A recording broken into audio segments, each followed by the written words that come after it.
डटे रहते हैं। इनकी मजबूत पत्तियों को इससे कोई नुकसान नहीं पहुंचता।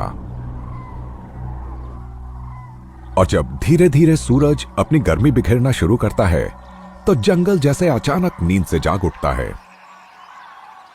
ये सारस उत्तर से 3000 किलोमीटर का सफर तय करके यहां सर्दियां बिताने आए हैं, उत्तर की बर्फीली सर्दियों से दूर। सुबह इनकी बड़ी बड़ी टोलियां जमा हो जाती हैं और फिर निकल जाती हैं घास के मैदानों की तरफ। ये मैदान असल में मिले जुले जंगल होते हैं, जहां पेड़ भी हैं, घास भी और फसलें भी हैं। स्पेन का विशाल आधा दक्षिणी हिस्सा इसी तरह के जंगलों से ढका है और यहां सदाबहार होम ओक की भरमार है। इतनी सुबह सुबह सारस के यहां आने की वजह सीधी सादी सी है। ये अक्टूबर के आखिर में यहां आते हैं और तब से ही बलूत के फल की तलाश में रहते हैं ताकि लंबे सफर के बाद थोड़ी ताकत जमा की जा सके। तकरीबन 6 महीनों तक ये इन घास के मैदानों में ही रहेंगे। सर्दियों के शुरुआती कुछ महीनों तक ये बस बलूत के फल ही खाते हैं। और ऐसा करने वाले ये अकेले नहीं हैं।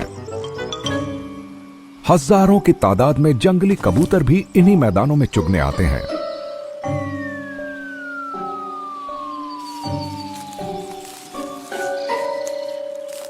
कबूतर तो इन फलों को साबुत निगल सकते हैं, पर सारस के अध खाए फलों को खाना और पचाना इन्हें ज्यादा आसान लगता है।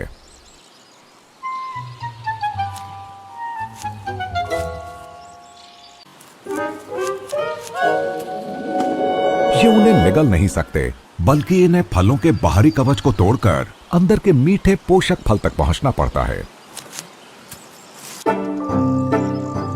होम ओक्स के आसपास पल रहे जीवों के लिए बलूत के फलों की अच्छी फसल किसी वरदान से कम नहीं होती।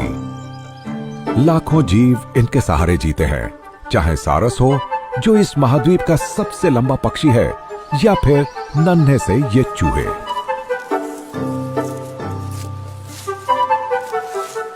एक हेक्टेयर ओक के जंगल में करीब 800 किलो फल पैदा होते हैं, चाहे स्थानीय जीव हो या फिर बाहर से आए हुए, सभी इनकी जोरदार दावत उड़ाते हैं।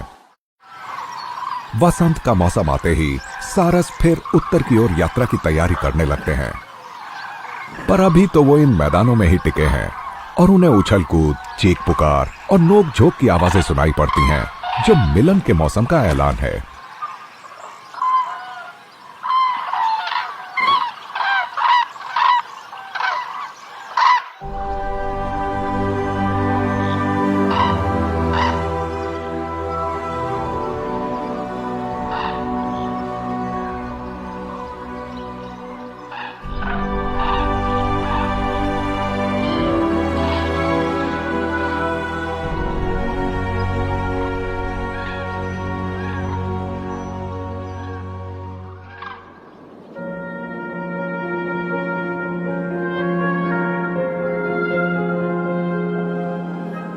होम ओक के जंगलों पर धुंध का पर्दा उठता गिरता रहता है। यहां गूंज रही हैं सारस की आवाजें और उनके बीच दुनिया की सबसे डरावनी बिल्ली आइबेरियन लिंक्स की दहाड़ एक दहशत पैदा करती है।